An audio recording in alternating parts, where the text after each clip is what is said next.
Alors, du coup, j'accueille tout de suite pour la première conférence Myriam Zivdi, Senior Account Manager chez ESV Digital. Bonjour à tous. Bonjour Myriam. Et Arnaud Serjac, Sales Director chez Surdata, donc qui vont animer une conférence sur le ciblage média. Je vous laisse la main. Merci Clara. Merci Clara et bonjour à tous. Donc merci beaucoup pour l'organisation de cette belle journée du data marketing et pour cette invitation. On est ravis avec Myriam de pouvoir échanger avec vous aujourd'hui. Donc on va vous parler de la manière de toucher vos personas clients grâce à un plan média performant. Donc avant de commencer, on va se présenter rapidement avec Myriam et présenter également nos sociétés respectives en quelques mots. Si tu veux. Ah, Myriam, il y a un problème de micro. C'est bon, c'est bon, on t'entend. Ouais, c'est bon, super. C'est parfait. Du coup, bonjour à tous. Moi, je suis Myriam Zivdi. Du coup, je travaille chez ESV Digital depuis maintenant 2 ans en tant qu'account manager. Donc, chez ESV Digital, c'est une société qui a été créée en 2004, principalement avec une ADN Search. Elle a 3 bureaux dans le monde. Donc, c'est une entreprise internationale. On est à peu près plus de 150 experts au global. Et on a toute une stratégie digitale multilevier. Donc, on gère tout ce qui est programmatique, display et le search, comme je vous ai dit précédemment. Mais on a également toute une partie également organique avec le SEO et le paid, le média organique, le social organique. Et donc, pour ma part, Arnaud Serjac, donc directeur commercial chez Surdata. Donc, Surdata, c'est une société qui a été créée en 2012, qui est basée à Paris. On est un peu plus de 35 collaborateurs experts en data et en privacy. Notre métier, c'est l'adressabilité. On est un spécialiste de l'adressabilité. Donc, c'est concrètement mettre à disposition des ciblages, des audiences qui vont permettre d'optimiser les campagnes publicitaires, qu'elles soient display, vidéo, mais aussi marketing direct de nos partenaires. Donc, c'est des ciblages qui peuvent être basés sur des cookies, qui peut être également cookieless, sans cookies, et on va pouvoir mettre à disposition donc des audiences comme de la donnée socio-démo, des centres d'intérêt, des intentions d'achat, des moments de vie, des habitudes de consommation ou encore du ciblage qui est basé sur du contextuel sémantique. Mais on y reviendra un petit peu après sur les différentes typologies de données. Et on va pouvoir mettre à disposition donc toutes ces données, toutes ces audiences, tous ces ciblages sur les principaux outils du marché de notre écosystème, donc les DSP, les SSP pour la partie programmatique, les réseaux sociaux, les DMP, les CRM et j'en passe, donc pour le compte de tous nos partenaires, annonceurs, agences médias, Training Desk ou encore régie. Et enfin, donc pour terminer sur Surdata, on est également spécialiste de la privacy, puisqu'on est un éditeur de CMP, donc Stanislas en parlait juste avant, Consent Management Platform, donc la fameuse techno pour faire simple, qui permet d'afficher les bandeaux cookies et qui équipe aujourd'hui un peu plus de 15 000 sites en France et dans le monde. Donc, pour répondre à cette question de comment toucher vos personas clients avec un plan média performant, avec Myriam, on va évoquer 4 points. On va tout d'abord évoquer rapidement l'évolution de la data au cours de ces dernières années et évidemment le contexte actuel qui, comme l'a redit aussi Stanislas juste avant, est plutôt mouvementé. On expliquera ensuite comment la data est au cœur des stratégies médias et comment est-ce qu'on met derrière un plan média performant en s'appuyant sur cette data. Et pour terminer, on parlera d'un use case qui permettra d'illustrer de manière un peu plus concrète ce qu'on viendra d'exposer. Alors, comme vous le disiez Arnaud, nous allons tout d'abord vous parler des évolutions des usages médias et de l'impact que ça a pu avoir sur la data. Donc, le e-commerce aujourd'hui, les médias digitaux ont fortement évolué ces dernières années.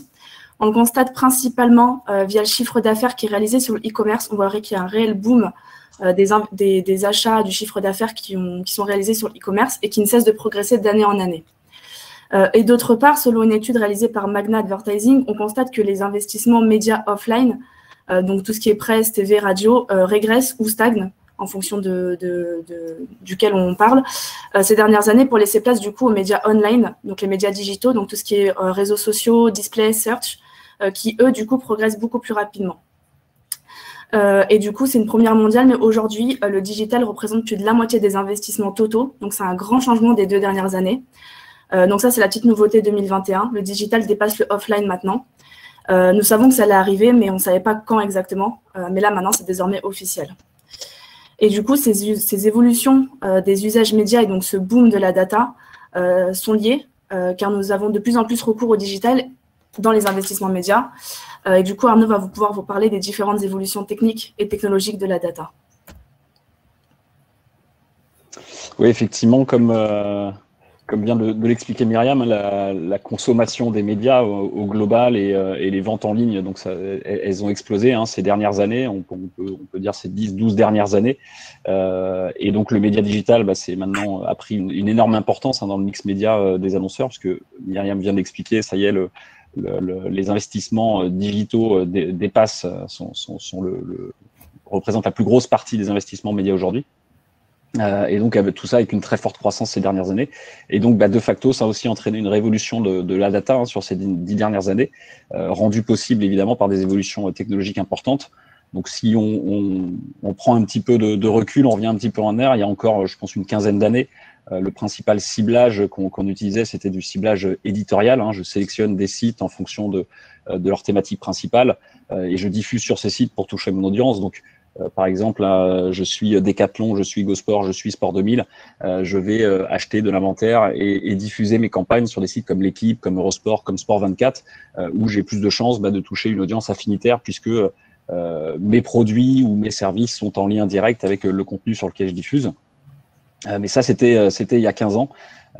Et fin des années 2000, donc 2009-2010 à peu près, est apparu le programmatique, donc avec tout son écosystème technologique, qui a beaucoup évolué en 10 ans, évidemment, entraîné beaucoup d'innovations et qui a permis d'utiliser encore plus la data via les différents outils de cet écosystème. Donc, je parlais tout à l'heure de DSP, de SSP, de DMP, mais les autres technologies ont également évolué, comme les CRM et les CDP. J'en passe d'autres sur les acronymes du marché. Il y en a beaucoup aujourd'hui. Et en parallèle de l'évolution de ces outils, les capacités aussi de traitement et d'analyse de data sont devenues beaucoup plus puissantes, beaucoup plus fortes, favorisées notamment et également par l'émergence de l'intelligence artificielle ou encore du machine learning qu'on entend désormais un petit peu partout, qui sont utilisés par énormément d'acteurs de la tech. Donc tous ces éléments, évolution technologique, capacité de traitement de la donnée, ont permis d'utiliser beaucoup plus de données, de mieux les utiliser et in fine de mettre cette data au cœur du média digital pour mieux connaître son audience, mieux définir sa cible et in fine mieux adresser et toucher cette cible dans le cadre des campagnes médias digitales.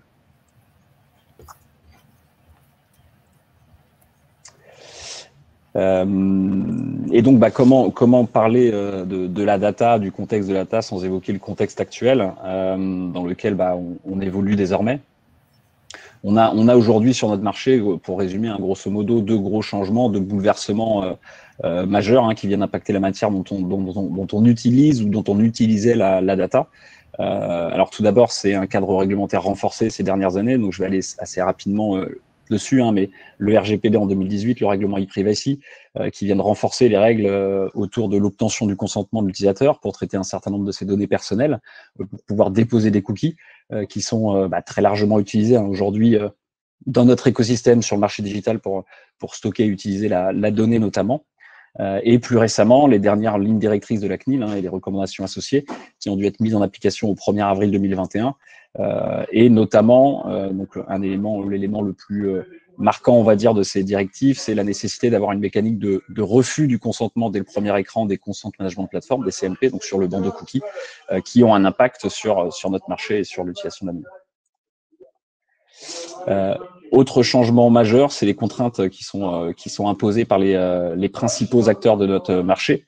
Donc d'abord les navigateurs, Firefox et Safari, ça fait déjà un moment qu'ils avaient imposé certaines restrictions sur l'usage des cookies tiers ces dernières années. Et plus récemment, donc fin d'année dernière, de mémoire octobre 2020, Chrome qui annonce la suppression des cookies tiers en 2022. Donc ça fait écho à ce que disait Stanislas en préambule, tous ces bouleversements du marché. Apple également de son côté avec la mise à jour d'iOS 14 qui apporte des règles plus strictes pour recueillir le consentement de l'utilisateur, pour pouvoir utiliser l'IDFA, donc l'identifiant unique de l'utilisateur, au sein de ses applications mobiles. Donc toutes ces nouveautés réglementaires et marché, avec tous ces éléments, on se dirige, voire on est déjà dans un bouleversement de notre écosystème qui nécessite de s'adapter, d'innover pour pouvoir continuer à utiliser la data dans le cadre de notre écosystème digital et des campagnes médias digitales qu'on va pouvoir mettre en place.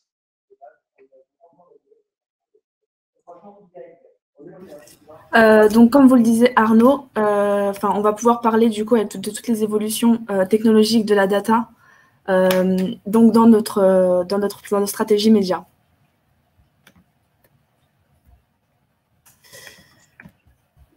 Alors, avec donc toutes ces évolutions, le persona aujourd'hui, c'est devenu la base de l'identification des ciblages. Pour réaliser ce persona, nous pouvons utiliser plusieurs acteurs pour être au plus proche de la réalité, parce qu'aujourd'hui, une personne, c'est pas juste une donnée socio-démo, c'est pas juste un sexe, un âge ou une ville, c'est beaucoup plus complexe que ça. Et pour véhiculer le bon message au bon moment, il faut établir un persona le plus complet possible et le plus réaliste possible. Donc pour ce faire, on peut utiliser des acteurs comme par exemple Kantar qui propose une étude, TGI, qui est basée sur un échantillon de la population d'environ 15 000 personnes. C'est représentatif de la population française et à travers des milliers de questions, on peut comprendre chaque personne, leurs besoins, leurs usages et leurs attitudes. Mais ça, on peut aussi croiser ces données avec toutes les données plateformes, tout ce qui est sur DV360, Facebook ou encore Google, toutes les données que eux récoltent, on peut les croiser et du coup faire un ciblage plus précis. Et on peut également les croiser avec toutes les datas site-centriques, donc tout ce qui est SimilarWeb, Google Analytics, etc., où on pourra du coup voir le comportement d'un utilisateur sur un site, voir les tendances du marché par rapport aux concurrents. Voilà. Et donc ça, c'est récolté avec tous les cookies qu'on a sur Internet. Voilà, et donc comme Myriam vient d'expliquer, la data, in fine, permet de définir une cible, un cœur de cible, en fonction des produits ou des services qu'on va vouloir mettre en avant dans le cadre des campagnes. Et une fois qu'on a créé ces personas, une fois qu'on a créé ces cibles, ces cœurs de cible, il faut qu'on ait les moyens de toucher cette audience, cette cible, dans le cadre des campagnes qu'on va mettre en place et de la stratégie média qu'on va définir pour ces campagnes. Donc, comme je disais tout à l'heure, on a assisté à une révolution de la data en une dizaine d'années et ça se traduit concrètement par un véritable arsenal de typologies de données qui sont à disposition et qui vont permettre de répondre à des objectifs différents, alimenter la stratégie média pour toucher les personas initialement créés, la cible, le cœur de cible qu'on a défini dans le cadre de la stratégie média. Donc, j'ai essayé d'être assez exhaustif. On s'aperçoit qu'il y a quand même beaucoup de typologies de données qui vont permettre de toucher ces personas et d'alimenter le plan média. Donc, dans les typologies, on retrouve le contextuel. Je parlais tout à l'heure du contextuel éditorial qui permet de cibler plutôt un cadre de diffusion. Mais le contextuel a beaucoup évolué, les technologies aidant, et permettent aujourd'hui de faire du contextuel beaucoup plus puissant et précis. On peut faire du contextuel en ciblant des mots-clés en particulier qui vont se trouver sur la page. Et pour aller plus loin, on peut désormais faire du ciblage contextuel sémantique. Donc, on va s'appuyer sur le machine learning, l'intelligence artificielle, décrypter le sens des pages en fonction de tous les mots, les associations de mots, les phrases, etc. Et comprendre de quoi parle la page dans sa globalité. On peut également, donc il y a des technologies aujourd'hui qui permettent d'analyser des images ou encore de l'audio pour déterminer le contexte de la page sur lequel on diffuse les publicités et pouvoir diffuser ces publicités dans un contexte très précis. Autre typologie de données, les données sociodémographiques, donc un classique, on va dire, du ciblage, qui peuvent être déterministes, donc déclarés par l'utilisateur via un formulaire, par exemple, ou probabilistes, on peut le déduire d'un comportement de navigation, par exemple, et on peut cibler derrière des utilisateurs en fonction de leur genre, de tranche d'âge, qui sont les plus classiques en sociodémo, mais aussi des professions, la composition du foyer, des niveaux de revenus, donc on peut aller assez loin dans ce qu'on peut cibler. Autre typologie de données, les données comportementales. Donc pour faire écho encore une fois à ce que je disais sur l'évolution des technologies, désormais on peut être beaucoup plus précis dans ce type de ciblage en analysant la navigation des utilisateurs, en catégorisant et en scorant cette navigation pour identifier les centres d'intérêt des utilisateurs, leur affinité à des produits, des services, des marques, les intentions d'achat de produits ou de souscription à des services par exemple, ou encore les classiques, les fameux moments de vie qui sont très prisés, type déménagement, retraite, mariage, naissance et j'en passe. Autre type de données, les données de géolocalisation, qui vont permettre de cibler des utilisateurs en fonction de leurs coordonnées GPS, d'un code iris ou d'un code postal, et qui vont du coup permettre de réaliser des campagnes ciblant des utilisateurs qui se trouvent dans des zones de chalandise ou des zones géographiques spécifiques. Donc c'est un type de données qui est de plus en plus utilisé, notamment pour des logiques de drive to store par les retailers, pour faire venir des prospects ou des clients existants en magasin directement. Cinquième type de données, évidemment les panels. Donc, on en a parlé juste avant, qu'à partir d'un panel, en l'occurrence, on parlait de Kantar TGI, on pouvait définir et identifier une cible et un cœur de cible via des personas. Donc aujourd'hui, il est possible de créer des audiences sur la base de ces personas, donc en modélisant des segments sur la base de lookalike ou de act-alike. Donc on va retrouver tous les jumeaux statistiques des panélistes qui composent le persona qu'on a créé sur la base d'informations sociodémo ou comportementales et rendre activables finalement ces audiences. Donc il y a des acteurs aujourd'hui qui le font, dont SurData d'ailleurs, hein, qui travaillent sur ces modélisations avec des panels comme Kantar TGI, Kantar WorldPanel et d'autres panels, et d'autres panels pour permettre d'activer directement des audiences correspondant à ces personas créés en amont. Et pour compléter, je les ai un petit peu moins développés, mais je vais quand même les citer. Pour compléter tout cet arsenal de typologie de données, on peut également utiliser de la donnée transactionnelle, donc des données avérées d'achat de tickets de caisse, qui vont nous donner un certain nombre d'informations sur les utilisateurs. Du retargeting, le classique, recibler un utilisateur qui est venu sur le site mais n'a pas converti, mais aussi du ciblage météo, donc en fonction de conditions météo spécifiques, ne diffuser une campagne que par rapport à cette météo, ou enfin encore du ciblage temporel, donc pareil, je ne diffuse que sur certaines heures de la journée où je veux toucher mon audience cible.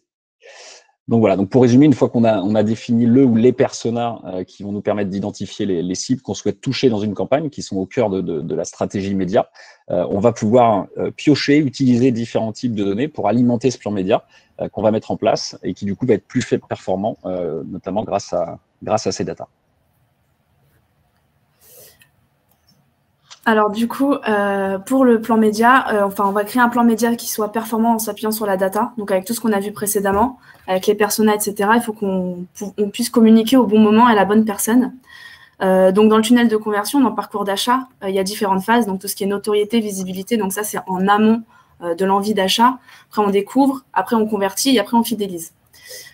Sur la partie branding, notoriété, visibilité, donc là on va voir les objectifs, formats, et KPI qu'on peut activer pour une campagne brand. Donc, par exemple, en objectif, on va être plus sur de l'objectif de notoriété, de visibilité, de trafic. Pour les KPI, on va plutôt piloter au CPM, CPC, à la génération de prospects. Et après, il y a des formats et des leviers qui sont activables, recommandés à activer pour cette typologie de personnes, parce que les personnes n'ont pas forcément projet d'acheter le produit ou le service actuel. Et donc, il faut leur soumettre l'envie à un moment précis de leur parcours. Donc, il y a des leviers comme tout ce qui est vidéo, YouTube ou du display, comme sur DV360 par exemple, de display. On va pouvoir diffuser de la vidéo ou de l'IAB. Il y a des formats qui sont plus ou moins adaptés. Et donc, pour ça, on va devoir cibler une certaine typologie de personnes. Et donc, du coup, c'est avec Arnaud que vous allez voir ça juste après. Oui, effectivement, par rapport à cette phase de notoriété, de visibilité, de découverte et considération, en fonction des objectifs, des KPI et des leviers choisis que vient de détailler Myriam, on va pouvoir s'appuyer sur certaines typologies de données dont j'ai parlé tout à l'heure pour rendre cette partie du plan, ces objectifs-là, plus performants. Donc, parmi les typologies de données dont je parlais tout à l'heure, pour cette phase de notoriété, visibilité, on va pouvoir utiliser du contextuel, donc éditorial évidemment, mais également sémantique. Donc, l'intérêt de ce type de ciblage, c'est qu'on va pouvoir l'utiliser déjà pour avoir du reach, parce que ça permet de cibler large, et en contrepartie de ce reach, s'assurer aussi d'un cadre brand safe pour la marque. Donc, c'est bien d'avoir du reach et de pouvoir toucher beaucoup de monde. C'est mieux si ce reach est dans un cadre brand safe pour la marque. Et l'autre intérêt du contextuel, c'est l'intégration de la marque dans un environnement affinitaire. Je vais lier la publicité au contenu consulté pour, in fine, avoir une meilleure perception de la marque, ce qui va renforcer la notoriété et faciliter la mémorisation dont parlait justement juste avant Myriam également. On va également, sur cette phase, privilégier le ciblage socio-démo qui permet de cibler largement des catégories de population. Et on va pouvoir également activer directement des personas modélisés, créés via Kantar TGI, donc des segments modélisés sur la base des personas pour toucher aussi la cible dans cette phase de notoriété et de visibilité. Sur la phase découverte et considération, on va réduire un petit peu le reach, être un peu plus précis pour identifier les audiences qui sont les plus affinitaires avec les produits ou les services de la marque. Donc là, on va utiliser le contextuel sémantique qui est plus granulaire que le contexte éditorial, qui permet de cibler des URL spécifiques en fonction du contexte choisi. On va cibler des centres d'intérêt. On va utiliser la donnée transactionnelle pour identifier les audiences qui ont déjà acheté le produit ou un produit similaire dans le passé, et donc pouvoir justement les exposer. Et on va pouvoir, encore une fois, activer directement les personas qu'on a créés via Kantar-TGI et qu'on peut activer. Donc l'objectif ici, c'est vraiment d'affiner le ciblage pour identifier les utilisateurs qui vont avoir des affinités avec le produit ou le service mis en avant dans la campagne, avant de passer à la phase conversion du plan média. Donc une fois qu'on a commencé à communiquer sur une toute partie haut de funnel, donc avec tout ce qui est notoriété, visibilité, avec les personas qu'on a vus avant, on va être plutôt sur une phase de conversion et de fidélisation. Donc avec tout ce qu'on a fait avant, c'est ce qui va nous permettre du coup de convertir maintenant. Donc là, on va être plutôt sur des objectifs de conversion, de vente, d'achat en ligne, de vente sur catalogue. Donc on va piloter avec des KPI comme le chiffre d'affaires, le ROI, vraiment pour voir la rentabilité des campagnes. Et il y a des formats pareils et des leviers qui sont recommandés d'activer plutôt maintenant, qui sont plus à même sur cette partie du parcours d'achat. Par exemple, on a Google Ads avec le SEA, donc les annonces textes, les annonces textuelles qui sont plus adaptées pour convertir parce qu'on est vraiment sur de la requête intentionniste. La personne, elle sait ce qu'elle veut et elle est vraiment là pour presque à convertir. Peut-être qu'elle fait ses derniers renseignements avant d'acheter, juste avant de convertir. Et donc, du coup, il y a plus ou moins des formats qui sont à activer et des leviers à activer comme Facebook ou Instagram avec des formats spécifiques comme le carrousel qui peuvent plus convertir et fidéliser les clients. Et donc là, même chose pour ces deux phases de conversion et de fidélisation. Quelles données on va utiliser, quelles sont les meilleures données pour atteindre les objectifs. Et là, ce qu'on va utiliser, ça n'a qu'un seul objectif. Les typologies de données qu'on va pouvoir utiliser n'ont qu'un seul objectif et qui est bien connu de tous, c'est le fameux afficher le bon message au bon moment et à la bonne personne. Donc sur la phase de conversion, l'objectif c'est de toucher directement les utilisateurs qui sont les plus susceptibles de passer à l'acte d'achat à l'instant T. Donc sur surprise, on va privilégier les données d'intention d'achat, c'est de la donnée très chaude, des gens dont on a constaté de par l'analyse de leur navigation qu'ils étaient en phase d'achat d'un produit. Les données moment de vie qui vont permettre d'être là au bon moment, finalement, pour proposer le bon produit ou le service qui va être en lien avec ce moment de vie. Donc par exemple, le déménagement, c'est un ciblage qui est très utilisé. Il a déjà été évoqué ce matin, un ciblage qui est très utilisé par beaucoup de secteurs. Les télécoms pour le changement de box Internet à l'occasion d'un déménagement, les assurances pour les assurances habitation, l'énergie avec les contrats d'électricité ou gaz, etc. Donc, c'est typiquement un moment de vie qui est très intéressant pour la conversion si on l'utilise au bon moment. On va également pouvoir s'appuyer sur des panels comme celui de World Panel qui permettent de cibler des moyens ou forts acheteurs de certains produits. Et selon les objectifs et KPI, Myriam parlait justement de visite en point de vente, on va pouvoir aussi utiliser de la géolocalisation avec du drive to store pour favoriser l'acte d'achat en magasin. Et enfin, on va évidemment déployer dans cette phase de conversion le retargeting sur la campagne, un levier qui est héroïste par excellence pour recibler tous les utilisateurs qui sont venus sur le site mais n'ont pas converti et les inciter à terminer leur acte d'achat, à valider leur panier. Et pour la phase de fidélisation, là on va plutôt favoriser des données de type moment de vie, donc pour les raisons un petit peu similaires à celles que j'ai évoquées pour la phase de conversion. Également les données transactionnelles ou données de panel qui permettent vraiment d'avoir des informations d'achat passé ou des habitudes de consommation. Et donc là aussi, pour continuer finalement à proposer le bon produit ou le bon service au bon moment pour l'utilisateur. Donc, une fois qu'on a fait tout ça, qu'on a mis en place nos campagnes, il va falloir mesurer et évaluer les actions qu'on a mises en place. Donc, on peut les évaluer avec différentes plateformes comme Google Analytics, Wizally ou Eulerian, par exemple.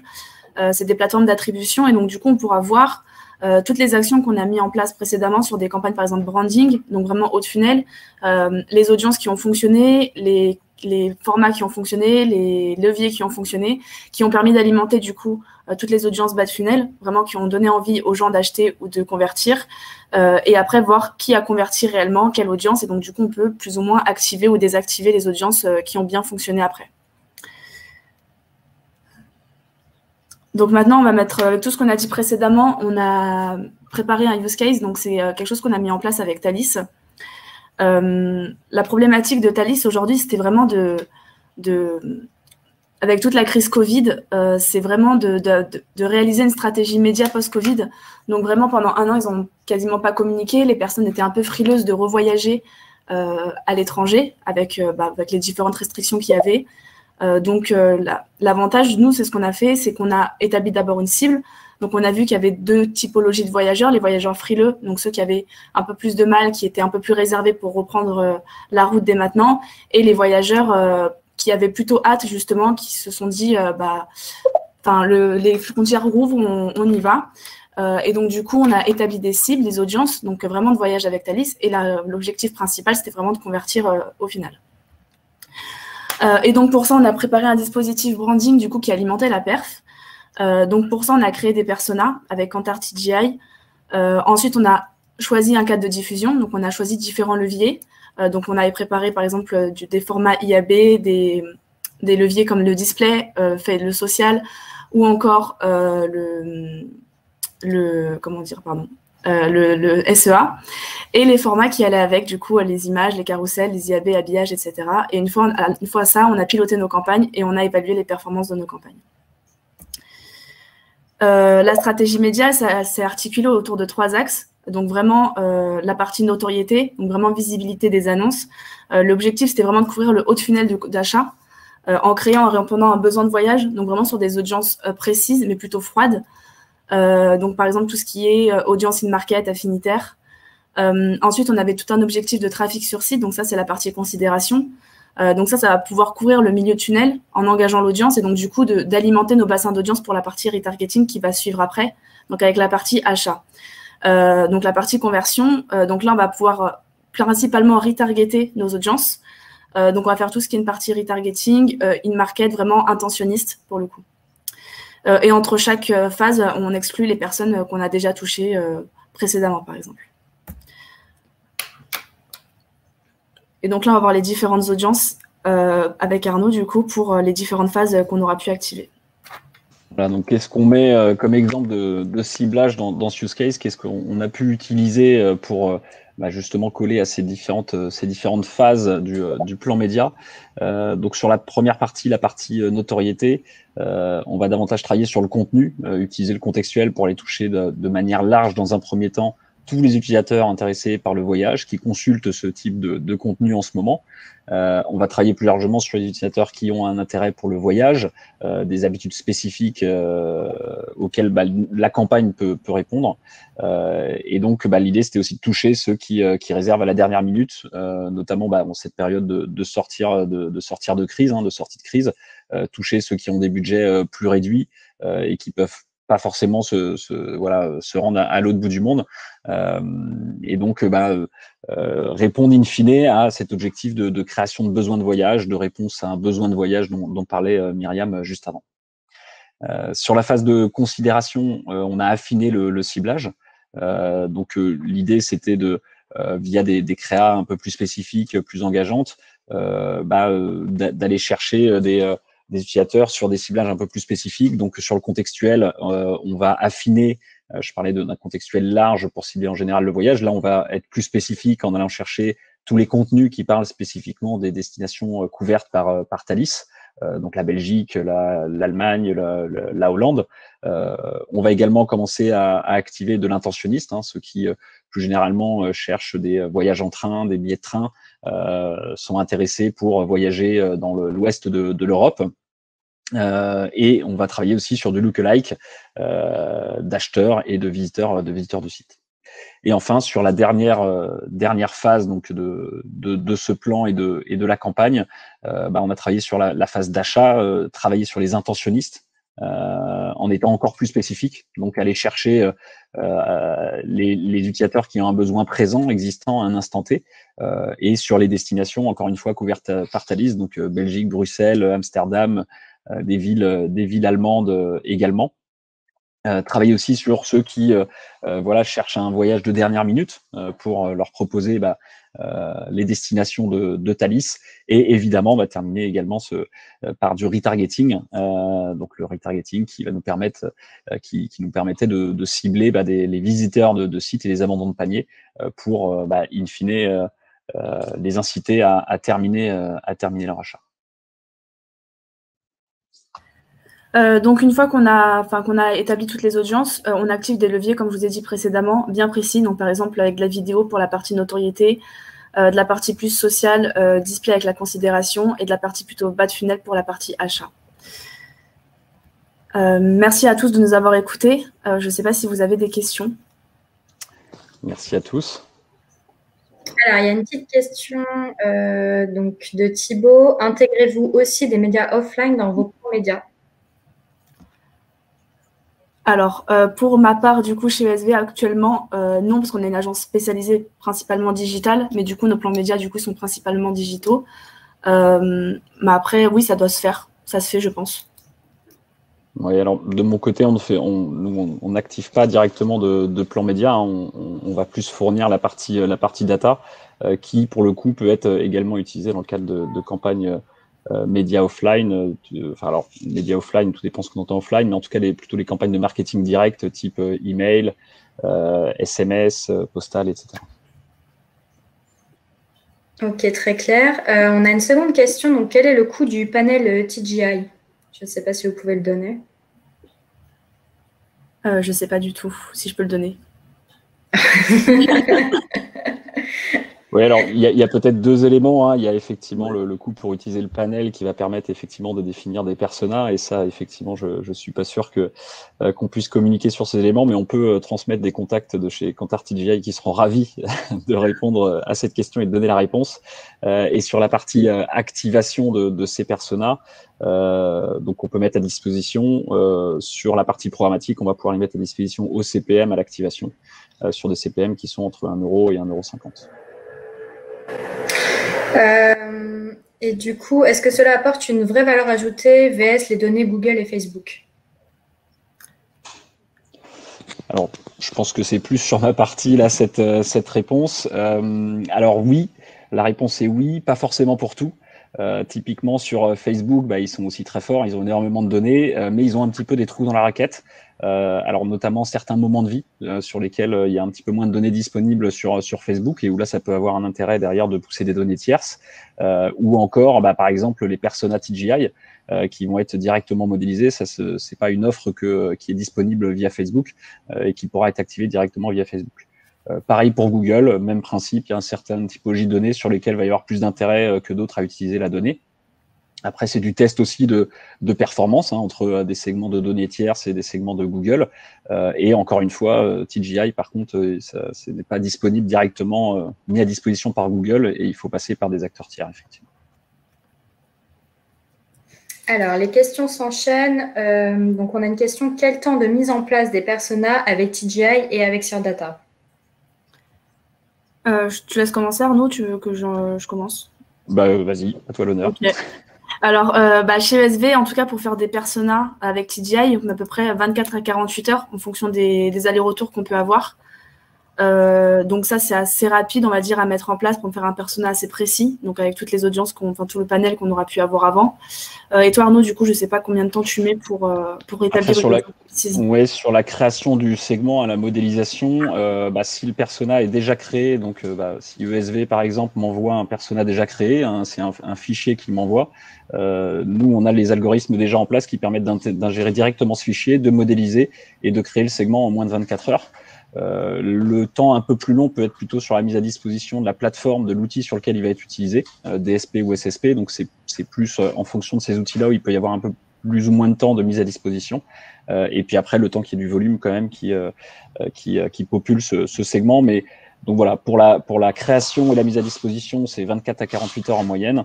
Donc c'est quand même assez rapide, plus le temps de Myriam. Donc il faut compter grosso modo 3-4 jours entre le moment où le persona est créé et le moment où il est mis à disposition pour le ciblage.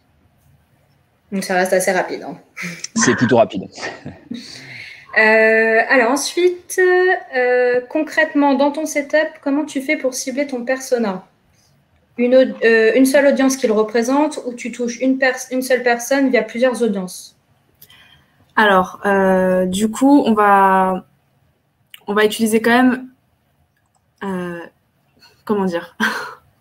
Elle est longue la question. On va utiliser, ça dépend des audiences, on va utiliser quand même plusieurs audiences pour toucher une seule personne, parce qu'une personne n'est pas que fan de foot ou que fan de basket, elle a différentes caractéristiques, donc on va quand même mettre plusieurs ciblages et plusieurs audiences pour toucher la même personne. Oui, puis ça rejoint ce qu'on disait aussi dans la présentation, hein. Il y a la cible et le cœur de cible. Il y a différentes phases, la phase de notoriété jusqu'à la phase de conversion, où on va pouvoir aussi tactiquement avoir différents personas plus ou moins précis en fonction de la cible, et donc les utiliser différemment dans le cadre de la stratégie média qui est mise en place. Et alors, on a le temps pour une toute dernière question. Donc, comment la data va-t-elle pouvoir continuer à être au centre des stratégies médias avec les nouvelles contraintes qui sont arrivées sur le marché? C'est une bonne question qui pourrait faire l'objet, je pense, d'une conférence à part entière, très certainement. voire même d'une journée. Alors, il y a pas mal de réponses à ça. Data par rapport aux contraintes actuelles. Donc, déjà, sur la partie définition du persona de la cible, ça va pas changer puisque c'est des données de panel sur lesquelles on travaille. Et donc ça, il n'y a pas vraiment d'impact par rapport aux évolutions du marché actuel. On pourra toujours continuer à utiliser les panels et créer des personas pour identifier des cibles et des cœurs de cibles. La complexité est plus sur l'activation.